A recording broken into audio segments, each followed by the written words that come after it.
Oliver and Chris, if you could turn on your videos and your microphones. We're very fortunate to have two CEOs of world-leading blockchain companies now with us. I should have said, by the way, earlier on today, that we are actually investors in many of the funds. In fact, I think we're investors in all of the funds that we'll be speaking today, and perhaps in all of the companies and projects that are speaking today. So we obviously have a vested interest in the success of each of them, but that isn't why we've invited them. We've invited them because we think that they are, in their own right, amongst the world's leading applications and users and experts on the space. So Oliver, I believe, needs to activate his video. And Right. Sorry, I was not allowed to activate my video. It wasn't letting me do it, but well, now I you're have. with us So now. You're with us now, and Mitch, I'll turn off mine. Over to you. Perfect. Thank you both for joining. So it's it's almost 5 p.m. here in London, so we're getting into the early afternoon for our European and EMEA investors on the line. And so this session is actually very focused on that region, and really excited. The title is Real Use Case Examples. And we have with us today two CEOs of, full disclosure, firms that we are invested in directly as a firm, and many of our partner VCs are also invested in. And both Chris and Ollie here are building businesses that have real customers, have real use cases, have real revenue. We won't go into their financials today, but they're both right at the center of digital finance, right at the center, really, of the intersection of traditional financial rails and also blockchain-based rails. Yellow Card, covers the African continent. They're live in more than 20 African countries, facilitating payments with stablecoins for businesses. And BCB is a very similar business case, but covering more the European region.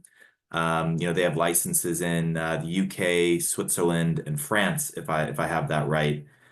So really excited to be here. I bother these two actually all the time, and they can tell you directly. So I want to get into it and get us a little off the normal rails, but maybe just to start, and I'll start with you, Ollie. Why don't you just share your journey? Because yours is a little non-traditional, I would say. I think you're a lawyer or solicitor. that's correct. That's correct. And Yes. so not the prototypical technologist. So I'd love to just share your journey and what led you Sure. to being the CEO of BCB Group. So, I mean, as you say, Mitch, I'm not a technologist. I mean, I studied a degree which is about as far away from technology as you can possibly get. But I'm a gifted amateur, let's say, in that regard. But as you say, I'm a qualified English lawyer, qualified in 2000, worked for a large global law firm, worked for General Electric for a number of years, did my own thing for a few years, and was just playing around into the early sort of 20 teens, 2014 or so, with kind of Bitcoin and crypto. I've heard about it, read about it, was introduced to it. I was just interested for a number of years. Did a bit of mining on my own, sort of made that work. And I then co-founded what started as a brokerage, just as an OTC desk, in 2017, and we were buying and selling crypto for high net worths, businesses, helping them to sort of get in and out of what at the time was not a very well understood asset class. And we had some success doing that. In that 2017 was sort of, I guess, the first boom cycle, which got kind of widespread attention. But the challenge that we faced at the time was it was very, very hard to settle the fiat side of these transactions, because we would open bank accounts with banks that people would have kind of heard of, and they kept getting shut because the banks didn't like what we were doing, and we kept doing it, and they kept being shut, and we were sort of running out of banks to sort of deal with. So I came up with the idea, well, why don't we set up our own captive payment business, and we can get a license, get a UK license, and that'll give us access to banks, specialist banks that will support our flow because we're regulated. And so that's what we did. So we went and got a license from the FCA, payment license, got some banking relationships, and obviously that massively helped secure the kind of the revenues that we were all generating at the time, on the OTC side. And then we kind of worked out quite quickly that our problem was also the problem that the wider market was facing. So we pivoted a little bit in 2018, 2019, away from just pure OTC to really investing in our payment platform, and we started reselling what we built for ourselves to the wider market, and that was and has been quite successful, I would suggest, in terms of the customers that we've been able to acquire and keep, the volumes that we've been able to settle, and also the revenue that we've been able to generate. So as you say, we're now licensed in both the UK, in France as an EMI in France. We also have a digital asset business in France, which is regulated again separately by the AMF. And then we have a business in Switzerland that we do a lot of our settlement through the kind of non-EU business. And yeah, we are now, I'm certainly the biggest in Europe in terms of kind of volume. We have some of the biggest names in the world use our platform. We have over 400 customers, and we're doing hundreds of billions dollar equivalent in terms of volume on our platform. So yeah, it's been a success. Fantastic. And maybe before passing to Chris, just to, because I like to simplify things, as much as possible. What does BCB do? Like, what do we do? So simply, when you say you're doing flows, OTC, if you don't know anything about the industry, like, what problem are you solving? Right. So the core proposition that we solve is that we help businesses operating in this space move high volume, high value transactions across our network and outside our network instantly in kind of real time. Which, if you're in crypto and you're used to crypto settling instantly, you get frustrated if fiat doesn't do the same. So we're effectively aiming to solve the fiat problem by making it as fast as crypto, and businesses love us because of that. In a nutshell. Fantastic. Okay, now maybe turning to Chris, because again, completely different path here, but have landed in sort of a similar place. Chris, what's your journey? How did you arrive at founding a bank, not a bank, but a blockchain company that facilitates Bitcoin and stablecoin payments in Africa? Yeah, a little bit different than Ali's journey. I met a Nigerian guy on the internet that told me to do this, and now we're here. So yeah, long story short, I got into the space in 2013. By 2015, fell fully down the rabbit hole, and was trying a number of things in the US. None of them really worked. Most of them were hilarious, and ended up landing on, we were going to put a gift card in CVS, Walmart, places like that. You'd be able to walk in, buy this gift card, redeem it for Bitcoin. And started building this out. And one day met this Nigerian guy at a Wells Fargo in Auburn, Alabama, of all places, the center of innovation. And he was sending $200 to his family, and the bank charged him $90 to send 200. And I thought, well, this is crazy, right? And so I talked to this guy, hey, have you heard of Bitcoin? It's free, it's instant, it's fun, all this great stuff. And went home and just started thinking, what would this guy's mom do with $200 in Bitcoin? Everybody in the industry loves to talk about all the problems that the technology solves. And, going back to your point about real world use cases, right? Everybody loves to talk about, how many people this helps and things like that. But what are you actually what is a real person actually going to do with this, right? If I have, $100 of Bitcoin in pretty much any city on earth, you can't buy food with that. You can't pay rent with that. And so I don't think I knew where Nigeria was on a map at the time. They don't teach you nearly as much about Africa as you might expect in the Louisiana education system. That might come as a surprise to some of you out there. But, wanted to learn everything that I could, and started doing all this research and trying to understand the country and the continent and the currency, and realized if I want to understand Nigeria, I need to speak to somebody from there.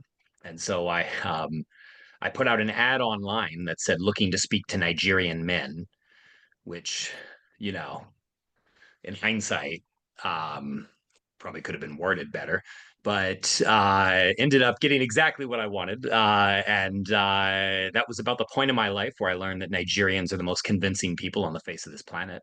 Because within about a month and a half of meeting this Nigerian man on the internet, He convinced me to go get a passport and take the first international flight of my life. I had been on a plane 4 times in my life before starting the company, and land in Lagos, Nigeria on a 6-day-old passport, no visa, no shots, and a one-way ticket that I spent all of my money. So, real trial by fire, right? Sometimes you just got to throw yourself into the deep end. Um, and I think the big thing that we learned when we got there is that the world doesn't need another remittance company, right? There's 7,000 apps that you can download to move money from point A to point B. What the world and the continent and emerging markets need is a better way of actually being able to interact with this technology, right? Stable coins are the best way on earth of moving money from point A to point B, and transacting value, especially across borders. And so, what we set out to build were the on and off ramps, right? The last mile across the African continent, and now, other parts of the emerging world, to actually enable businesses to be able to interact with this technology. And so, simplify all of that now, we're the largest licensed stablecoin payments provider and infrastructure provider for Africa and the broader emerging world. We help businesses of all shapes and sizes with international payments, treasury management, and really just access to the dollar. Right. All these companies around the world just want the dollar, right? They don't care about Bitcoin. They don't care about blockchain. They don't care about any of that stuff. They just want access to dollars. And so that's what we do across the board, helping everybody from, PayPal and SpaceX all the way to a guy that sells shoes on the side of the road that he's importing from China. And a little bit of a self-deprecating intro, but why don't you just give people a sense of the scale as well? I mean, I think you're now in 20 African countries. You're integrated directly with the payment systems. Like, what kind of flows are you guys processing today? Yeah, some figures like that, just to give people a sense of what Yellow Card's actually doing. Yeah, we're the largest stablecoin payment provider. Really crypto company of any kind on the continent. So, we do several $billion a year. We'll approach upwards of probably 8 this year. And yeah, facilitate those payments. Like I said, for everybody from large remittance brands that y'all are all probably familiar with, World Remit and people like that, all the way down to PayPal and SpaceX, and then yeah, across to smaller businesses, banks, all of that. And you also, again, maybe some people on the line just don't have a great sense of the vernacular. So you mentioned stable coins. Do you want to just lay out exactly, maybe just first, like what is a stable coin, and also why is that so important, particularly for people living on the African continent? Yeah. So, at least when I talk about stablecoins, I'm talking specifically about dollar pegged stablecoins. So it is, essentially just a token on chain, on blockchain, that is pegged 1-to-1 to the US dollar. So, Bitcoin goes up and down, Dogecoin goes up and down, all that. Stable coins do not. USDT, USDC, PYUSD, et cetera. They're all pegged 1-to-1 to the US dollar, and maintain that peg usually with dollars sitting in a bank account, somewhere in the US or somewhere on Earth. And so, why this technology is so important is it takes all of the innovations that blockchain and Bitcoin bring to the financial system, and then abstracts away the volatility, right? And just pegs it all to the dollar. And again, you get all of the benefits. You get all of the, borderless transacting, instant transacting. I can send you money whether you're sitting, across from me, whether you're in, China, anywhere on earth, right? I can send you money instantly. It'll cost, a fraction of a penny, depending on the chain that you're using. And again, with stable coins, all of that is pegged to the dollar rather than, a fluctuating asset of any kind. So it essentially takes dollar payments, dollar movements, takes them outside of the banking system and makes them able to be effectuated instantly with 100% confirmation. How do you say, confidence, anywhere in the world. Yeah, and I think one of the it's sort of like an ironic story that Yeah, I mean the crypto industry, we sort of the non-state ethos, libertarian ethos, but the reality is that probably about 60% of the activity on chain right now is in dollar-based denominated stablecoins. So the most common use case of a cryptocurrency is not Bitcoin actually. It's really digital dollars. It's a synthetic digital dollar.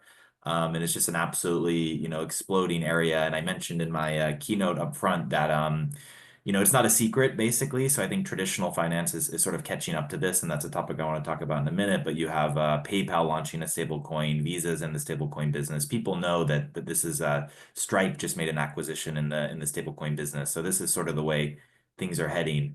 So I want to pivot to Ollie, back to Ollie, and ask about customers. But before I do that, I just want to remind everyone, if you have questions for Chris or Ollie, you can put them in the chat. We'll spend the last 5 to 10 minutes trying to get some of those answered. But again, I want to make this really about use cases and real examples. So I want to ask both of you, you mentioned you have a lot of customers, a lot of flows, right? And again, I've seen the financials. You guys have built real robust, sustainable businesses in the sector that a lot of people don't know that businesses like that exist. Who is your customer, Ollie? Like who is your prototypical customer? Why would somebody use BCB? And yeah, like how are you? Yeah, just kind of give us that background. Like what are the people actually using this in the real world? I mean, it's an evolving story. So I mean, historically, all our customers, 100% of our customers that have been, I'd say, crypto nexus firms, so crypto native firms, exchanges, OTC desks, liquidity providers, funds, really any kind of institution that is all in crypto. And these are the businesses, as I say, that are used to, on the crypto side, transferring value instantly. They're just used to it. But there is still a fiat leg in a lot of these transactions. And if you're making a bank transfer, I don't know, Swift, from the US to Europe or to Asia, it can take days, which is unattractive to people. So we've solved that problem on the fiat side by creating our own internal network that effectively allows customer A a BCB, a customer B a BCB instantly in real time, cross-border, cross-entity, multi-currency, so that when a large OTC desk settles a 10, 20 million, $30 million trade, they'll get paid on our platform as quickly as the blockchain settles. So that's our current customer base. To think about, just so I can get my head around it, to think about it, it's like almost like they have like a time duration on this side. I have a really quick crypto-based payment, and now I need to match it on the fiat rails, but I have a disconnect. And so you basically allow, you solve that disconnect. You linked it up. Yeah. Okay. Yeah. Now, so that's our customers that have always been. It's evolving. So I mean, as this market is evolving, you're seeing from the crypto nexus firms, the crypto curious firms, crypto adjacent firms. So that's maybe PSPs, maybe it's corporates that are now dipping their toe into this market. They have the same problem. And this is all stablecoin trades effectively. So people are buying and selling stablecoins. And again, people want that instant settlement, which we're able to do. And if again, it doesn't matter where they are in the world, it doesn't matter which BCB entity they're a customer of, they can use our platform to settle these transactions instantly. Okay, fantastic. And Chris, I guess same question for you. Who in Africa is using stable coins, and so who's your prototypical customer? Like, what do they look like? What's the sort of crypto use case, and how are you helping them? Yeah, the beauty of the markets that we operate in is there's not a lot of alternatives, right? The incumbent and existing systems, especially for banking and transfers don't work. In some cases, just don't work. In pretty much all cases, don't work well. And so, from a customer standpoint, I mean, we serve about 30,000 businesses across Africa and across across the world more broadly. And I mean, this is everything from banks, financial institutions, importers, exporters, manufacturers, food producers, pharmaceutical companies, all the way to, fintechs and, large payment institutions and remittance companies and all of that.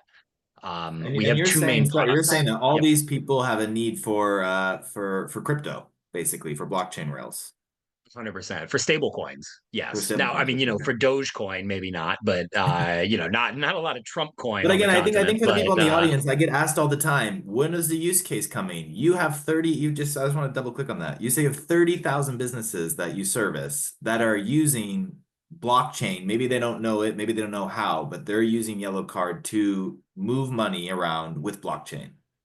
yes, they are using stable coins every day to make payments, to manage their treasury, to manage local exposure. I mean, look, every currency that we work with falls into the exotic category. So it's extremely difficult to get access to FX. It's extremely difficult to actually determine a fair rate, right? Oftentimes you can't make payments through a bank. Look, across just broadly across the continent, you have 70% of countries that have declared an FX crisis, which means that if you go to a bank in most countries, you cannot make a dollar payment. You cannot make an international payment at all. Swift is not tied into every bank on the continent, so that's part of the problem. The other part of the problem is just the illiquidity on exotic currencies. It's extremely difficult to convert, naira, rand, shilling, pula, et cetera, into dollars in a lot of cases. And so that's a large part of what we help with, and that's a large part of what these businesses every day are using stable coins and crypto more broadly to be able to effectuate. And so, yeah, with that in mind, we have, essentially two main products, right? So we have our treasury portal, which is what like SpaceX, for example, would utilize, where, a company like that, these guys do business across emerging markets, right? They do business across a number of countries. They end up with local currency in these countries.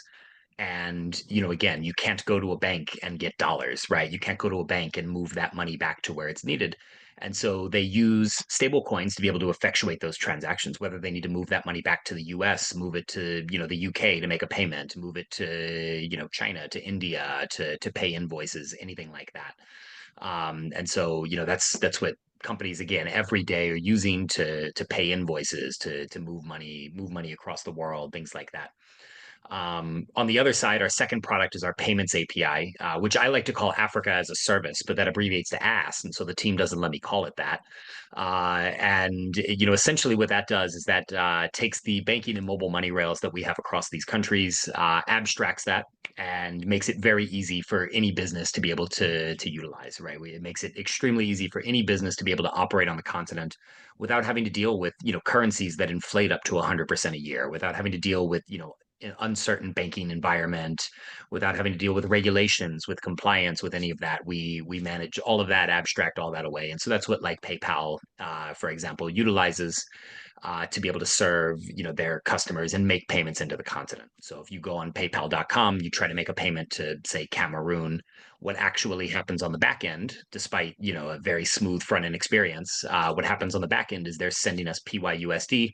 We're converting that to franc in that case, and then spitting that out to a mobile money number or bank account in the country. Yeah, so one of the analogies, and I think that's just fascinating. One of the analogies, and I'm going to try it here, and you can tell me if it's completely wrong, but that I like to think about is that you had in certain developing countries, they never laid phone lines, and they just went right to cell phone. So they almost like skipped one. And I kind of, in my mind, that's sort of what's happening in Africa. It's like they never did the kind of payment system that we have with the like Venmos and the Revoluts and all that in the early 2000s. And they're just kind of they're just leapfrogging it, and they're going right to a sort of blockchain based system. Is that analogy? I mean, you're more of an expert than me. Do I kind of have that right in my mind? Would you agree with that? It is right, but I would take it a step further, right? So like Revolut and Venmo and these guys were actually inspired by local payment rails on the African continent, right? M-Pesa was the first instance of, mobile money, which is what inspired Cash App and inspired, Venmo and a lot of these guys. And so I mean, essentially you have great rails locally for local payments, right? If I go to if I need to go to a coffee shop and buy a latte in Nairobi, well, great, I have my phone, I have cash, I have a number of ways that I can make that payment. The moment that I need to cross a border, that's when it becomes a problem. And that's where those lines were never laid, right? From like a, phone line standpoint, there were the connectivity to Swift, all of that. It was never properly set up. And yeah, and so, the moment anything has to cross a border, which happens, I mean, especially in emerging markets, it's happening literally every day. In Africa, you have 54 countries, and most of these countries are extremely import dependent, right? 80+% of consumer goods in many countries are imported. And so dollars are constantly moving around to make invoice payments, to bring in imports, to bring in, food, to bring in medicine, to bring in things that people need every day. And yeah, so I mean, it's a huge part of the economy, is these international payments, and to your point, the infrastructure was never set up. So these companies, in the absence of that infrastructure and the absence of reliable payment rails that we expect if you have an account at J.P. Morgan or Wells Fargo or any sort of big Western bank, yeah, people have found their own solution with stablecoins.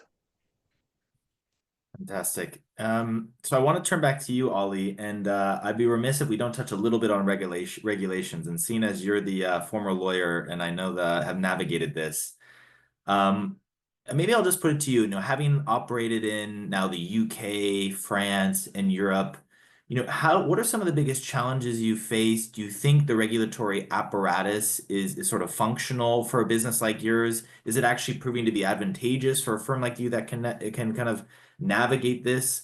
Just give us your general sentiment on the regulatory framework that in which BCB has to operate.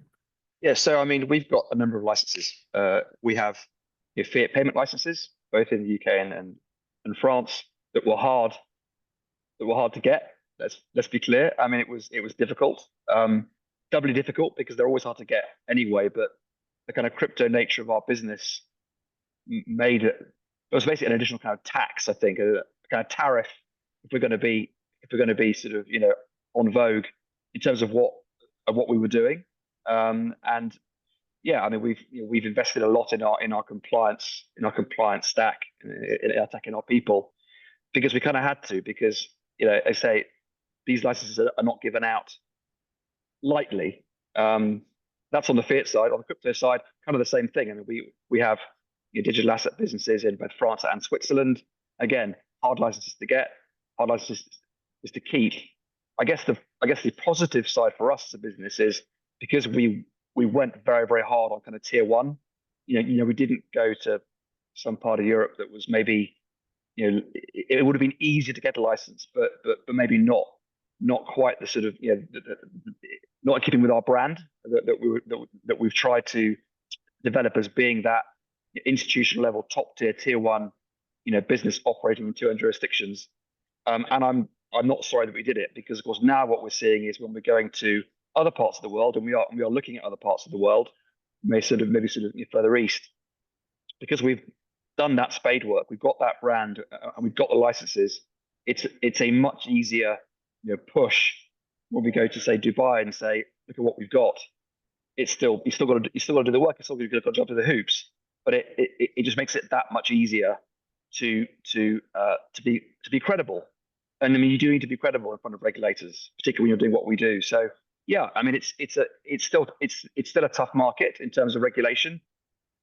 The US opening up is kind of helping that, but all the regulators, it doesn't matter where you are in the world, they all look at anything on their own, on its own merits. So I mean, it's tough, but we've navigated it. We've done it well, and I think we're really well set up for future growth as and when we decide to move outside Europe. So I know Chris has a bunch of licenses as well, but I'm going to stay with you, Ollie, because I'm curious, and I'm going to bring in some questions now from the group. And the first one was actually asked earlier, but I want to just ask you it. And basically, you mentioned changes in the US, and so the US is opening up, and I think that that's very good, but it also could present some challenges. And so the question specifically here is now that, and I think he's referring to SAB 121, accounting board bill, SEC accounting bulletin. The banks, prohibited the banks from coming into the space, has been repealed. Do you think that, an onslaught of, let's say, traditional players might come in and erode the margins on businesses, not just like yours in payments, but also maybe the Coinbases and Krakens. Like, if, let's say the big typical payment providers want to come into these businesses now and sort of the guardrails are off, maybe just comment on that. I think it's an interesting question It is. about, It is an interesting question. I think, look, the environment that we've come out of the last sort of 4 years in the US, I'm talking about now, was obviously very, very negative. Banks looked at what happened to the small number of banks that had been all in on crypto. They'd either gone bust or they'd been kind of put down, basically. In the case of one of them, so even though that bank was solvent, it got put down because of what it was doing. I think reading between the lines, and I think the banks looked at that, and their risk teams looked at that and thought, if we do this business, it's an existential risk to our existence, and our equity, and therefore they didn't do it. Now, obviously, it would appear, certainly the mood music, whether it's the SEC withdrawing all these litigation, or you say the rule that makes it now much easier for banks to hold crypto, I would suggest that existential threat has gone away, which is good. That being said, I don't think, and I'm in New York right now at a conference, and I've spoken to about 10 banks like the last 2 days. That being said, I don't think that the change in mood music here means it's a complete free-for-all. You still got basic stuff that you've got to do. So you still got to do the AML stuff. You still got to do the risk management stuff. So whilst it's good in the sense that you can now talk to banks and they don't just go no, go away. That is good. It doesn't mean that it's just a complete free-for-all and it's kind of Wild West, because again, your basic rules still apply. You still got, again, risk management, AML, the bank, BSA, Bank Secrecy Act stuff, that is still there. So what I suspect will happen is there will be some opening up. Banks will become more willing to deal with people like us, I would suggest, because we have, again, good reputation, good brand. We've been around a while. They're very happy to deal with us. But what you got to remember is that it's still quite expensive. It's an expensive segment to actually service.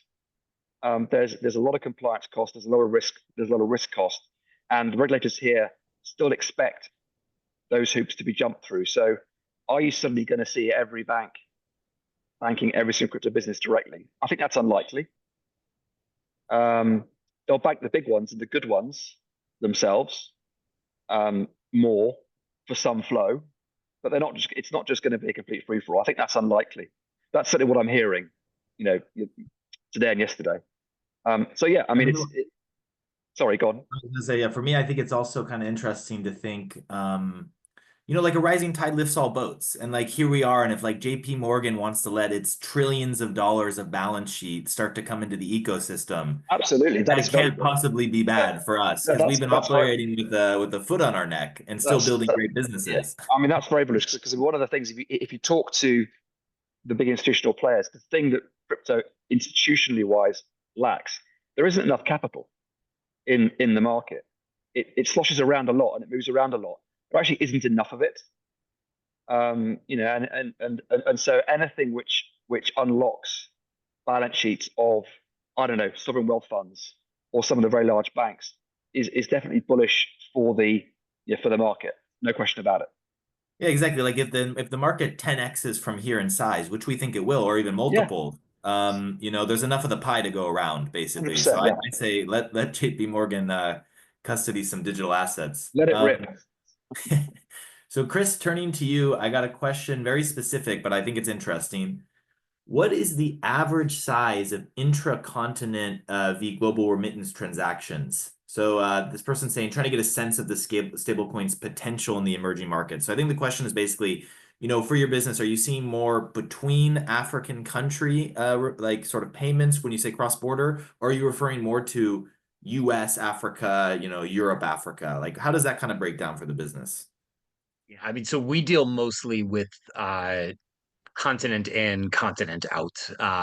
And, again, we're dealing with businesses that, for the most part are facilitating imports, facilitating large scale payments, things like that, right? So, I mean, our average transaction size, in most cases, either in or out, is nearing $100,000, right? Because it's, typically imports, it's typically, large scale transaction invoice payments, things like that.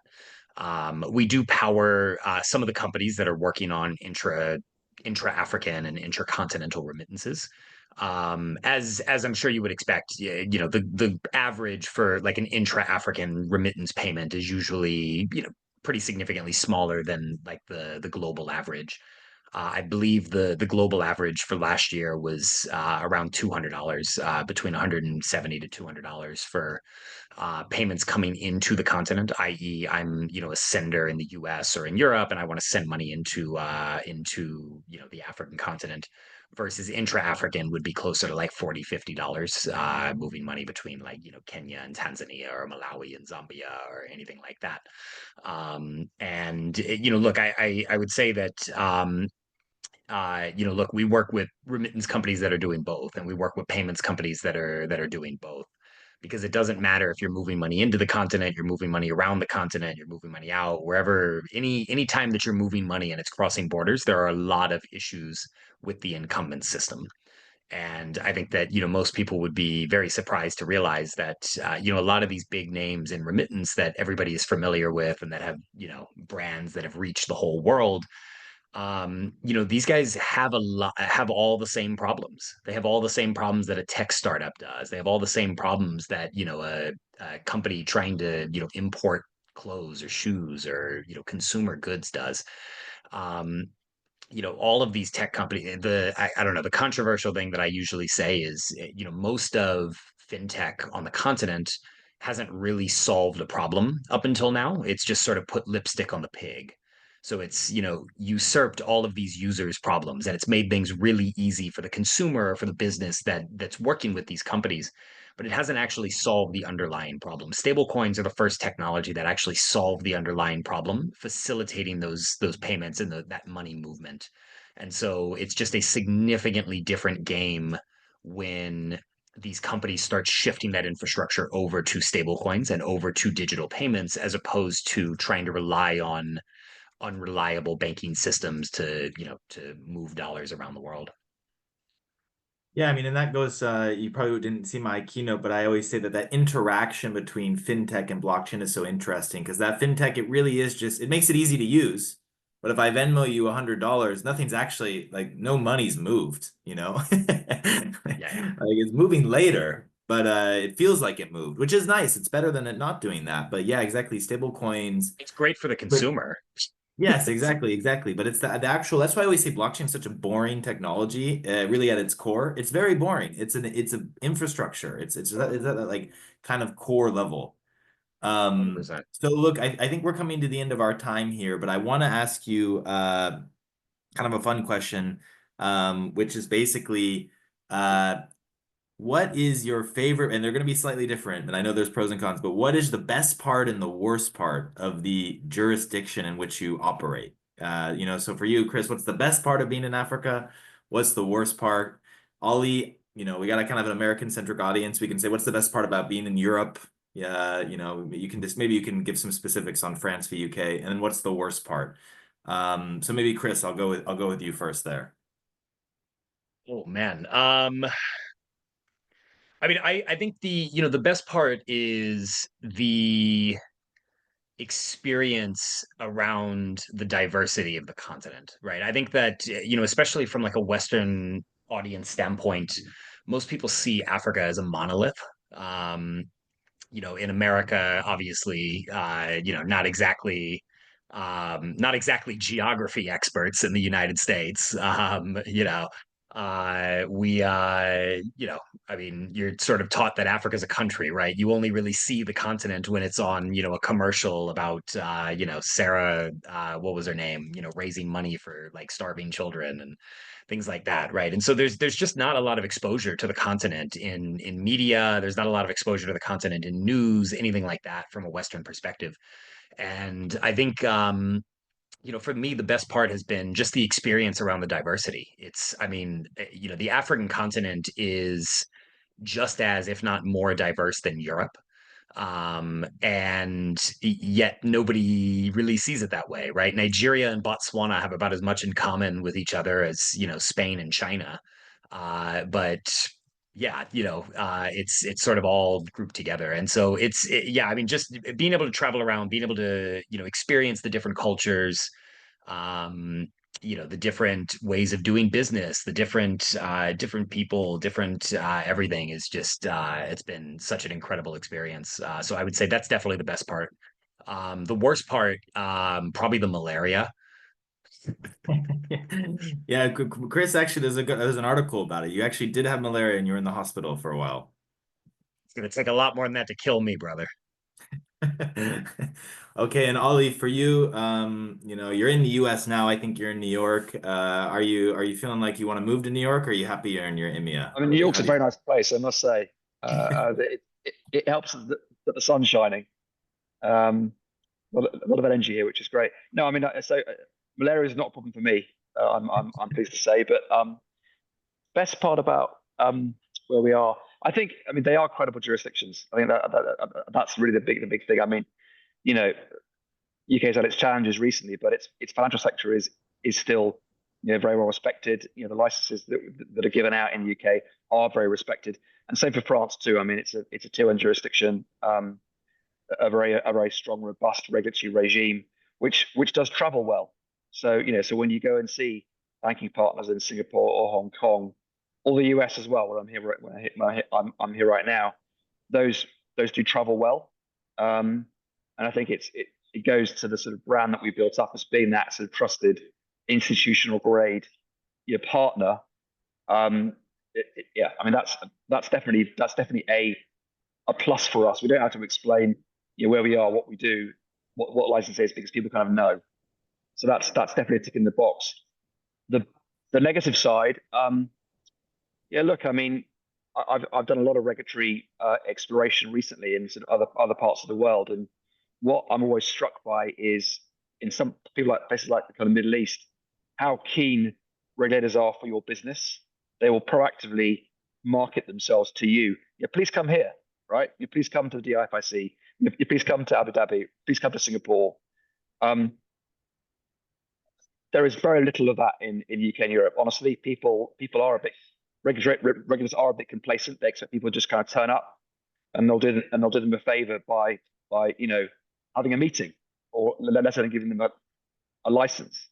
So I think that is a problem, and it's not just us. I think it's generally the continent. I think we need to, as a continent, be less complacent. I think Dan Muirhead, the guy that was on the previous panel, said just that. You know, we need to wake up a little bit and smell the coffee. That there are people out there, whether it's the US, Middle East, Asia, who want to eat Europe's lunch, and that starts with, you know, the regulators. So it is frustrating. They can be hard to deal with, my wish would be that there's more proportionality, I think, in kind of how regulators approach businesses like us, which clearly are doing the right thing, and not be so quite so heavy-handed with where they behave. That would be my kind of wish, and probably the biggest negative that I suffer.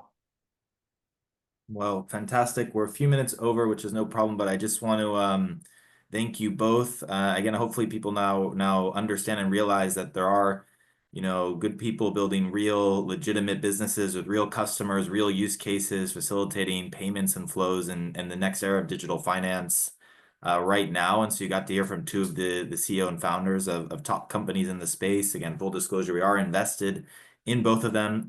So I'll ask you both to hop off now. Thank you very much. Thank you very much. Yeah, appreciate the time. Have a lovely evening. Cheers. Bye. Thanks, Chris. Thanks, Holly.